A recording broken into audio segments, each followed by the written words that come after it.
La dernière campagne des régionales a été instructive à plus d'un titre. De la bouche du nouveau président de la région Normandie, Hervé Morin, on a appris notamment où se situait le trou du cul du monde.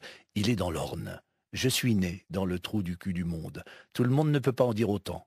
L'Orne, c'est quoi? C'est où? Pour moi, l'Orne, c'est la famille, des amis, et puis le cidre, le poiré, Bagnoles de l'Orne, les vaches, les chevaux, le boudin noir de Mortagne-au-Perche, Charles Léandre, les sablés de l'Abbaye, l'Andouillette d'Alençon, la cathédrale de Sées, le château de Flers et son parc, l'if millénaire de la Lande-Patrie, le Mont Cerisy, Argentan, Fernand-Léger, Saint-Georges-des-Groseilliers et Putange, le plus bel oxymoron toponymique qui soit. Le monde est vaste et son trou du cul dans l'Orne est situé. Le trou du cul, c'est au choix un anus ou une personne peu recommandable. Hervé Morin assure que selon lui, l'expression n'est ni péjorative ni méprisante. C'est bon à savoir. S'il vous vient à l'idée d'appeler M. Morin trou du cul, sachez qu'il le prendra bien. Il ne trouvera cela ni péjoratif ni méprisant, limite, il le prendra comme un hommage, comme une promotion.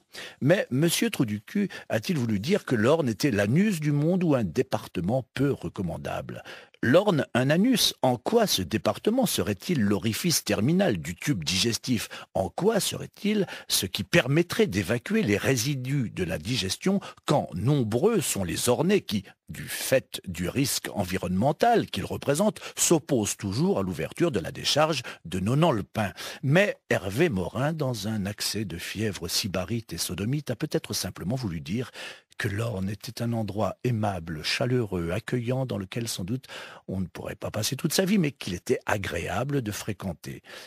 Parlons d'autre chose, quoique. Comme je ne peux pas lire toutes les revues, tous les magazines, je lis Schnock, la revue des vieux de 27 à 87 ans. Dans le dernier, page 11, j'ai lu un propos de Jean Rochefort que je voulais partager avec vous. Je cite.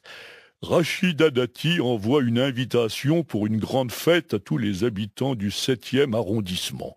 Moi, je la reçois, mais pas la dame qui est gardienne chez nous.